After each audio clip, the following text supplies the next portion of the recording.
Link try किया है। हाँ सार्थक, आप कुछ बोलना चाह रहे हैं? सार्थक, आप कुछ बोलना चाह रहे हैं? ओके सार्थक, okay then let's move forward. If you have any doubt into the previous concepts, you can ask me. Is there anyone having doubt into the previous concept? Okay, if you have, please ask. No need to worry about. Okay then, dear students, yesterday we have studied few of the questions, and the last questions what we have studied was about the SPDF notation. So I'm repeating the question for you, that using SPD notation, describe the orbital with the following quantum numbers. So we need to describe the orbital with the given quantum numbers. You can see that I have written the principal quantum number N 1, 3, 4, 4, and the azimuthal quantum number L 0, 1, 2, 3. Now we know that for writing an orbital, first we should write the principal quantum number. So this principal quantum number N, as usual, I have written with the blue pen, you can see that. So when you have N is equal to 1, it is 1, N is equal to 3, it is 3, N is equal to 4, it is 4, N is equal to 4, it is 4. Now from the value of L, we will decide the subshell. So when L is equal to 0, we have S subshell. When L is equal to 1, we have P subshell. When L is equal to 2, we have D subshell. When L is equal to 3, we have F subshell. So this is how we can understand 1S, 3P, 4D and 4F. And this is how these various subshells have been produced, and you can understand them well. Now we can move to the next question. How many elements in an atom may have the following quantum numbers?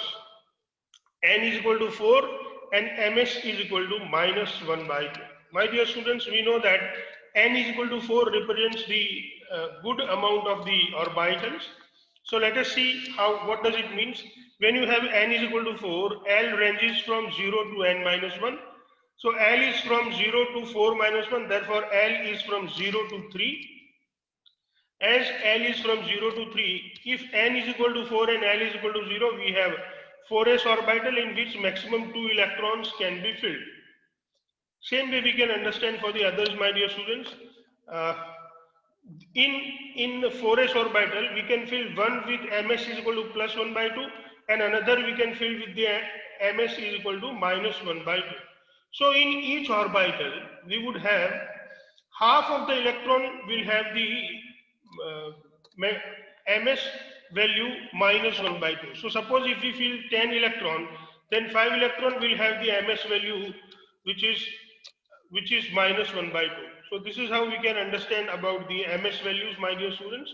So now we can see that we have principal quantum number N, and then we have the various value for L. For L we can have value 0, 1, 2 and 3. When L is equal to 0, we have 4s. When L is equal to 1, we have 4p. When L is equal to 2, we have 4d. And when L is equal to 3, we have 4f. In each subshell, the total number of orbitals I have written, that in 4s we have one suborbital, in 4p we have 3 px, py, pz. In 4d we have 5 dxy, dyz, dzx, dx square minus y square and dz square. And same way in 4f we have 7 orbitals. In each orbital we can fill maximum 2 electron. So total number of electrons that we can fill in 4s would be 2, in 4p would be 6, in 4d would be 10, and in 4f would be 14.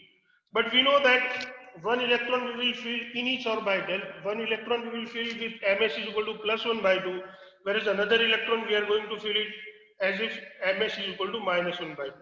So to fulfill the condition that ms is equal to -1 by 2, we would have half of the electron with the ms is equal to -1 by 2. So in 4s we will have one electron with ms is equal to 1 by 2. In 4p we would have 3 electrons with ms is equal to -1 by 2. In 4d we will have 5 electrons with ms is equal to 1 by 2. And in 4f we will have 7 electrons with ms is equal to 1 by 2. So total we would have 16 electrons fulfilling the requirement that n is equal to 4 and ms is equal to -1 by 2. So this is how we can solve any kind of problem if it is asked to us. Thus n is equal to 4 and m is equal to 1 by 2, total 16 electrons are there. The same thing we can do for n is equal to 3 and L is equal to 0. When you have n is equal to 3 and L is equal to 0, you have the orbital 3s.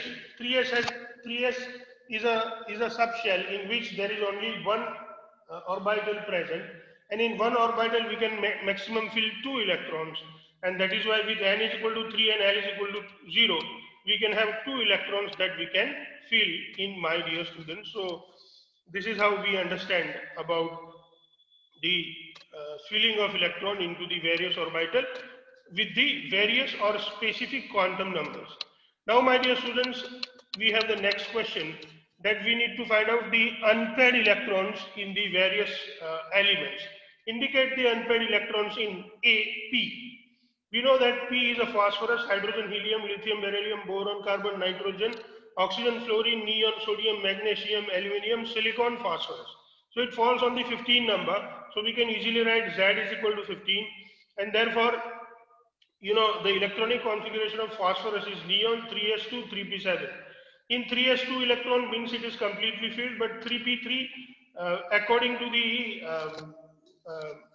Hund's rule, we can fill all these 3 electrons with the same spin, and thus we have 3 unpaired electrons, and this is how we can say that in phosphorus we will have 3 unpaired electrons. Same way when we look at new silicon, atomic number is 14, electronic configuration is neon 3s2 3p2. You can see I have shown you the boxes for the orbital, and we can easily understand that in silicon we will have 2 unpaired electrons. Same way when we look at the chromium, Z is equal to 24. It is an exceptional electronic configuration that we have studied. It was the first exceptional electronic configuration, even that is what we have studied, my dear students. So chromium is argon 3d5 4s1. So in 3D we have 5 electrons which are all unpaired. In 4s also we have 1 electron which is unpaired, and that is how we have total 6 unpaired electrons present into the chromium. Same way when we look at the iron, Z is equal to 26, the electronic configuration is neon 3d6 4s2. So in 3D first 5 electrons are filled with the same spin, and then the 6th electron goes with the opposite spin. So one orbital is paired, whereas we have 4 orbitals which are unpaired, and in 4s 2 electrons are filled with the opposite spin, and that is why we have 4 unpaired electrons present into the Fe or iron. Z is equal to 26. Now when we look at the krypton, Z is equal to 36. The electronic configuration is argon 3d10 4s2 4p6. Krypton is an inert gas, and that is why it has got completely filled electronic configuration. You can see that maximum 10 electrons can be filled in D, so 10 electrons are filled. Maximum 2 electrons are filled in 4s, so 2 electrons are filled. Maximum 6 electrons are filled in p orbital, so 6 electrons are filled. So all the electrons are filled completely, and that is why they are paired, and that is why in krypton we do not have any unpaired electron, and therefore we can write that total unpaired electron is equal to 0. Now we have the next question to solve, my dear students. How many subshells are associated with n is equal to 4? So we will have to calculate all about n is equal to 4. So when we know that n is equal to 4, we know that L ranges from 0 to n minus 1. Therefore, L is from 0 to 4 minus 1. Therefore, L is from 0 to 3. That means when n is equal to 4, L is equal to 0, we have 4s orbital. When L is equal to 4 and L is equal to 1, we have 4p orbital. Same way, my dear students, we can understand for the others. When L is equal to 4 and L is equal to 2, we have 4b orbital. When L is equal to 4 and L is equal to 3, we have 4f orbital. So total 4 subshells are present. Which are these 4 subshells? 4s, 4p, 4d and 4f are associated with n is equal to 4. My dear students, here they have asked you about the subshell.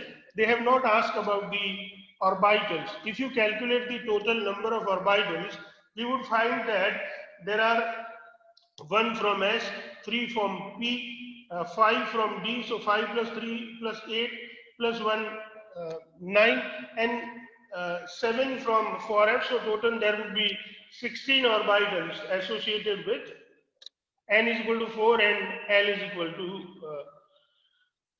n is equal to 4 and l is equal to 3, we will have 16 orbitals associated with it. Now we can move to the next question. Among the following pairs of orbital, which orbital will experience the larger effective nuclear charge? My dear students, we have studied about the effective nuclear charge, and we came to know that effective nuclear charge is the nuclear charge that is experienced by an electron present into orbital. We know that this nuclear charge is being screened or being shielded by the inner electron. So due to this, the shielding or due to the screening of electron, the outer orbital electron do not feel the complete nuclear charge of nucleus, and they are being screened, and whatever the nuclear charge reaches to them, this nuclear charge is being is called the effective nuclear charge. Now when we study the effective nuclear charge, we should even keep in our mind that if the distance from the nucleus is same and the atomic number increases. For example, if you think about the 2s orbital, and if you think about the 2s orbital, so the first electron goes in 2s orbital with lithium. So lithium is 1s2, 2s1. And same way we have beryllium, 1s2, 2s2. Now in the lithium we have 3 proton, and in the beryllium we have 4 proton. So to attract the 2s orbital, in lithium we have 3 proton, and in beryllium we have 4 proton. So 4 proton attract the 2s orbital more strongly, and that is why 2s orbital in lithium is little far away from the nucleus, but in beryllium the 2s orbital is little near to the nucleus, and this is how, as the atomic number increases, the electron present into the 2s orbital will feel more attraction, will feel or will experience more nuclear charge in case of beryllium as compared to the lithium. lithium से beryllium के electron जो है, जो कि 2s में भरे गए हैं, वो ज्यादा न्यूक्लियर चार्ज को फील करेंगे, ज्यादा न्यूक्लियर चार्ज को एक्सपीरियंस करेंगे, और ऐसा इसलिए होगा क्योंकि न्यूक्लियर चार्ज जो है वो +3 से +4 हो गया है. तो प्लीज ये बात याद रखिएगा. Now will understand the answer. The near is the orbital, more effective nuclear charge. Smaller the value of n, more nuclear charge. ये रूल मैंने बता दिया. Shape affects the nuclear charge. Order of increasing nuclear charge would be S is greater than P is greater than D is greater than F. मतलब S में जो electron है वो P से ज्यादा न्यूक्लियर चार्ज फील करते हैं, P में जो इलेक्ट्रॉन है वो D से ज्यादा न्यूक्लियर चार्ज फील करते हैं, D में जो इलेक्ट्रॉन है वो F से ज्यादा न्यूक्लियर चार्ज फील करते हैं, एक्सपीरियंस करते हैं. नाउ वी कैन जज और we can answer any question because we know the rules, we know the theory. The first question, 2s and 3s. The answer, which one will feel more effective nuclear charge? The answer is 2s, because 2h is near to the nucleus and it has smaller principal quantum number. Second, 4d and 4f. The answer is 4d because of the shape. We have seen that d orbital will feel more nuclear charge as compared to the f orbital if the principal quantum number is same. Same way 3d and 3p. The answer is 3p because p orbital will experience more nuclear charge as compared to the d orbital because of their shape, and they have the same principal quantum number. So this is how we can answer the questions about the effective nuclear charge by knowing the exact idea of the effective nuclear charge. Now my dear students, we have studied about the hydrogen spectrum, and in that we have studied about the Lyman, Balmer and various other series that we have seen. So the next question is related to that. What is the maximum number of emission lines when excited electron of a H atom in n is equal to 6 drops to the ground state? So this question we'll have to understand it well. Let us try to understand this question very well. Now please have a look at this figure, my dear students. You can see this figure. We have the various energy level. We have started it from the n is equal to 6, n is equal to 5, n is equal to 4, n is equal to 3, n is equal to 2, and n is equal to 1. We know that n is equal to 1 is called the ground state, which is the nearmost energy level to the nucleus is known as the ground state. So n is equal to 1 would be the ground state, and that is how we can understand that from n is equal to 6, electron goes to the n is equal to 1. Now you know when electron go from n is equal to 6 to n is equal to 1, it is not necessary that it will go directly. So while going from n is equal to 6 to n is equal to 1, this n is equal to 6 may go to the n is equal to 2 also, it may go to the n is equal to 3 also, it may go n is equal to 4 also, it may go n is equal to 5 also. So you know for each fall of electron, for it will have a separate line.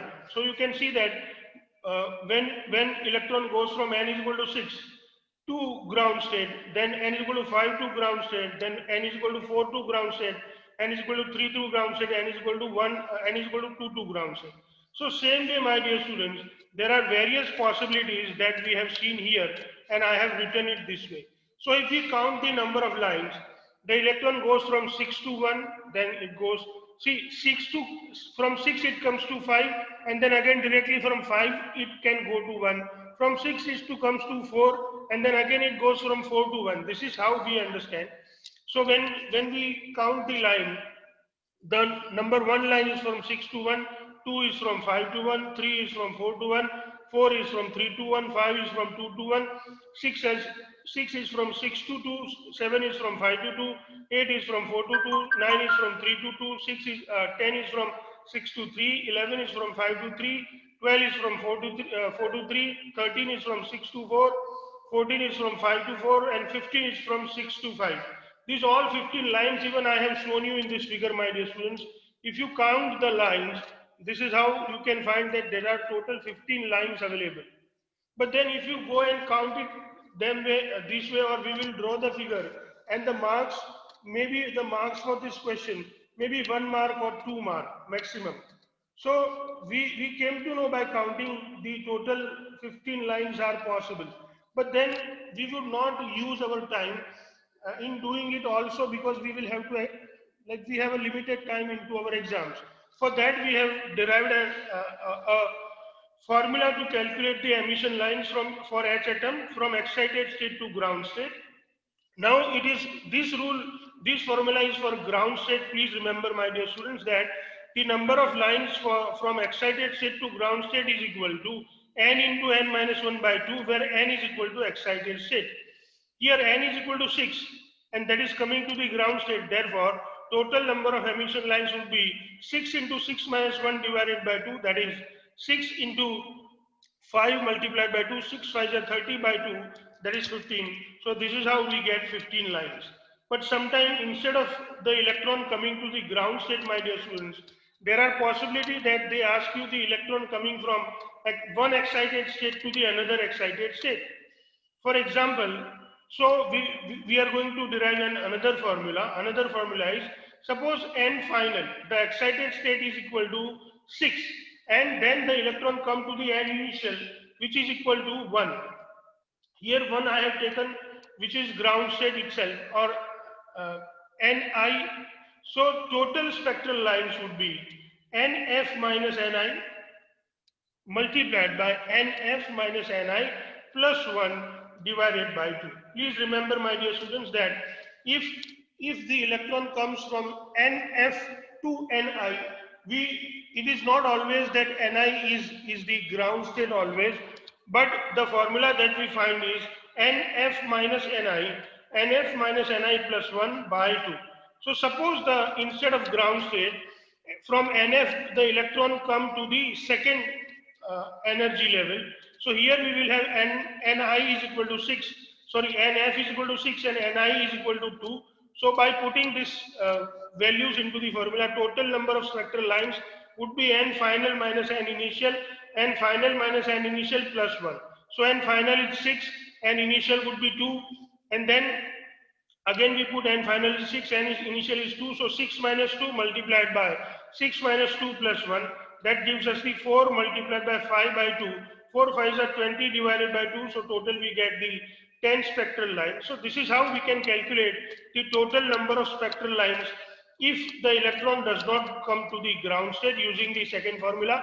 Suppose we are said that the electron comes from n is equal to 6 to n is equal to 3. So your Nf is equal to 6, Ni is equal to 3. So total spectral lines is equal to Nf minus Ni. multiplied by NF minus NI plus 1, that is 6 minus 3 into the another bracket 6 minus 3 plus 1, total 3 multiplied by 4 by 2, that is 12 by 2. So total 6 spectral lines we are going to get, my dear students. Into this way we can calculate the number of spectral lines in a particular hydrogen spectrum. I hope, my dear students, you are enjoying your studies.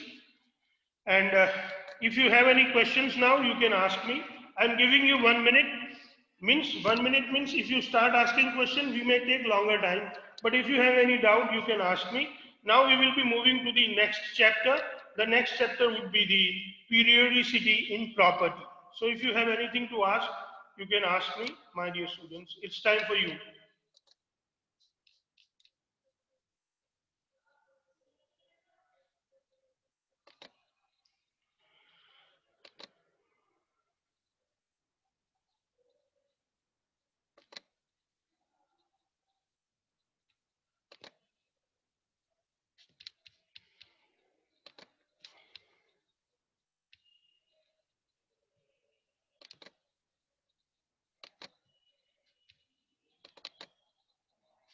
Hello dear students, can you hear me? क्या आप सब लोग मुझे सुन पा रहे हैं? Yes, sir. Yes, sir. आप सब लोग एक काम कीजिए. You all please open your start your videos. I just want to see all of your faces.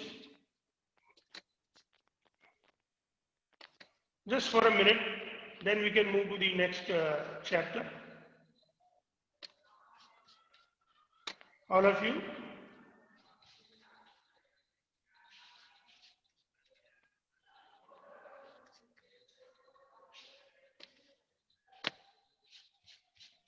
One, two, three, 4, 5, 6, 7, 8, 9, 10, 11, 12, 13, 14, 15, 16, 17, 18. Can I have your videos on? मोहित तुम्हारा वीडियो स्टार्ट नहीं है, तीर्थेश तुम्हारा नहीं है, ध्रुवज तुम्हारा नहीं है, कुलदीप तुम्हारा भी वीडियो ऑन नहीं है, Tirthesh Patel okay okay okay okay, Kirtiraj Baria. ये इसलिए है कि मुझे पता तो चले कि तुम लोग हो कि नहीं, मतलब सिर्फ तुमने वीडियो चालू करके बैठ तो नहीं गए हो, कहीं कोई और तो काम नहीं कर रहे हो. प्रतिभा, आप लोग सब वेव कर सकते हैं ऐसे, प्लीज एवरीबॉडी ऐसे हाथ हिला सकते हैं.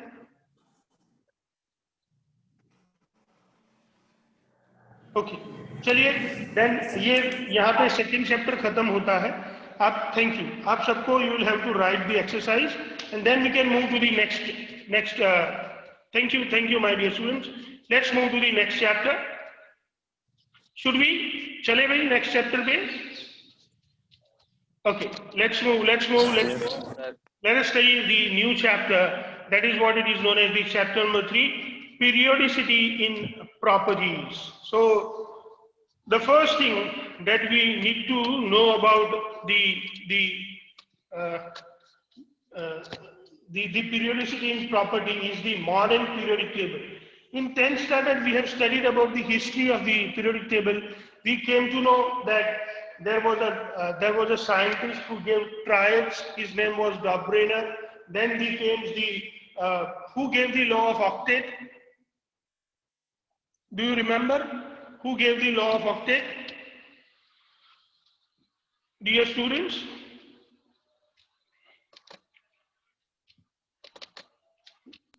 याद नहीं है?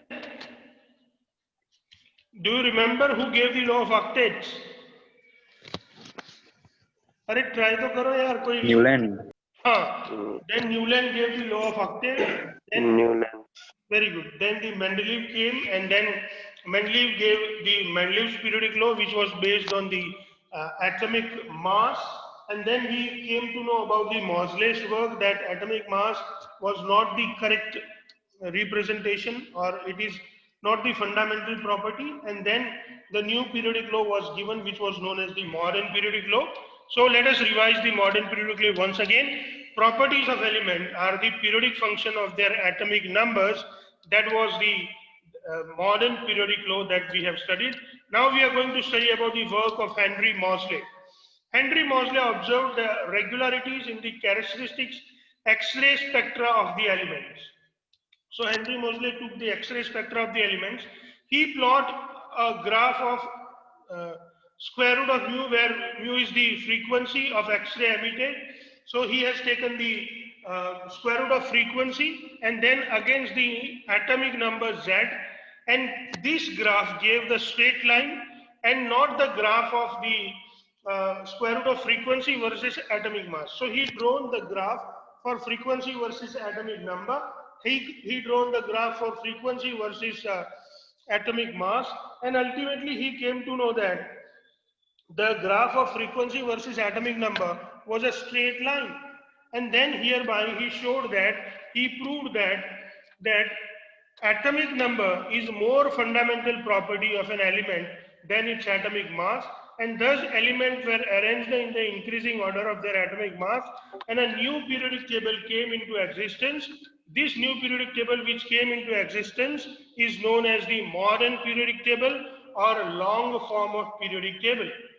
In the long form of periodic table, we call it modern periodic table. We have two things. One thing which is known as the group. These groups are also known as the families. The definition for group is vertical columns in the periodic table are called groups. There are 18 groups into the modern periodic table. I have given you some of the group and their names. Like group number 1 is called alkali metal, group number 2 is called alkaline earth metal, group number 13 is known as boron family, group number 14 is known as carbon family, group number 15 is known as nitrogen or nitrogen family, group number 16 is known as chalcogens, group number 17 are known as halogens, and group number 18 are known as the noble gases or inert gases. Group number 3 to group number 12 are collectively called D block, or mostly they are known as the transition metals. Now, there are periods also into the periodic table. So, horizontal rows in the modern periodic table are called periods. There are total 7 periods in the modern periodic table. Let us look at the periods. We have period number 1, 2, 3, 4, 5, 6, 7. In these periods, I have written the number of elements present. So in the period number 1, we have only 2 elements, and these 2 elements are hydrogen and helium. Then we have period number 2 where we have the 8 elements. We have period number 3 where we have the 8 elements. We have period number 4 where we have 18 elements. We have period number 5 where we have 18 elements. We have period number 6 where we have the 32 elements. And period number 7 is yet incomplete. The element have been discovering, and it is still considered to be the incomplete period. So modern periodic table is divided into the 4 blocks even. So these are the periods and groups, and now collectively these groups and periods have been divided into the blocks. These 4 blocks are S block, P block, D block, and F block. These blocks are given names based on the last filled electron goes into which orbital. If in an element, if the last filled electron goes to S orbital, the element belongs to S block. If in an element the last electron goes to p orbital, element belongs to p block.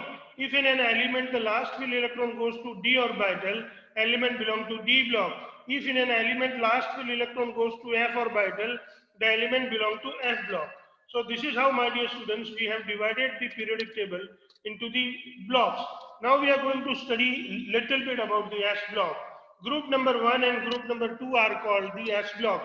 That means group number 1 is alkali metal and group number 2 is alkaline earth metal.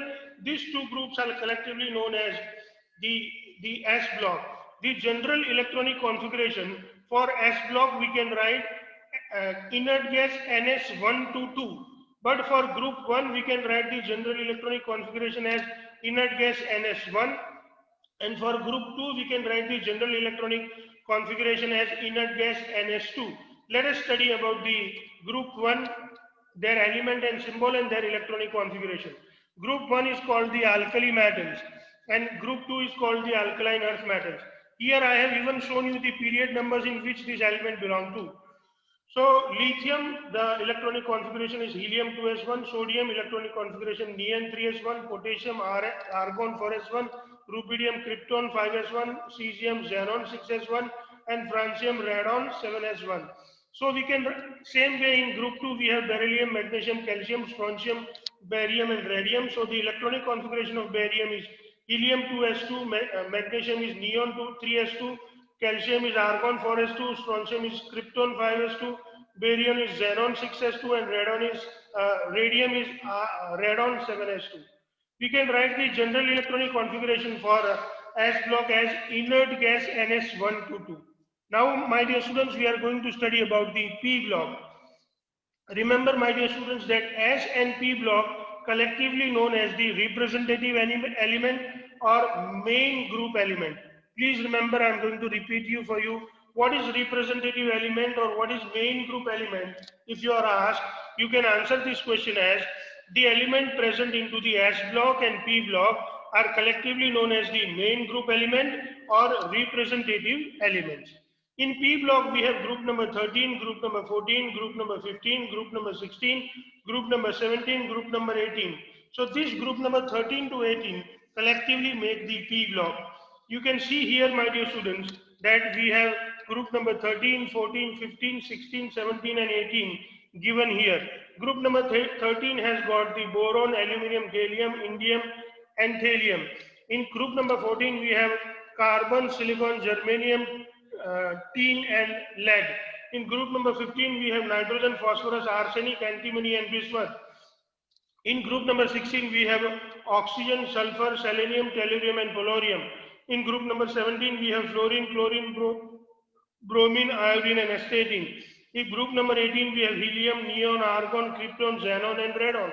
My dear students, please remember that group number 13 is known as boron family, group number 14 is known as carbon family, group number 15 is known as nitrogen family, group number 16 is known as, group number 15 is known as nitrogen family as well as nicogens, group number 16 is known as oxygen family or as well as chalcogens, group number 17 are known as halogens, and group number 18 are known as inert gases or noble gases.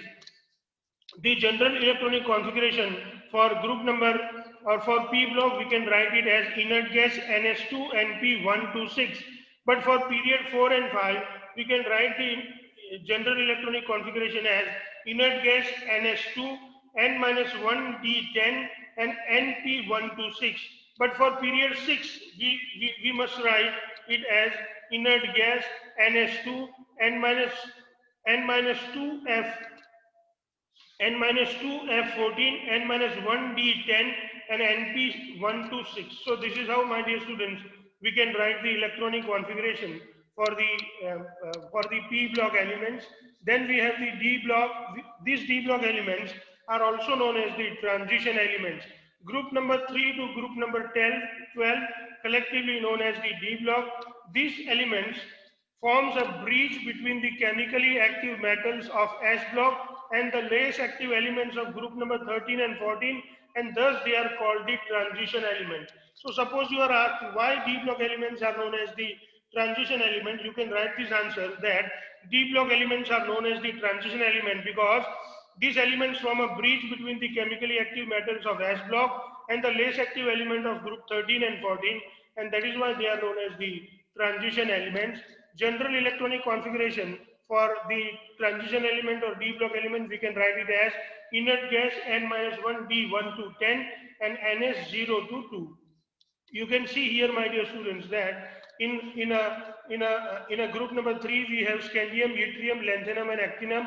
In group number 4 we have titanium, zirconium, hafnium and rutherfordium. In group number 5 we have vanadium, niobium, thallium and dubnium. In group number 6 we have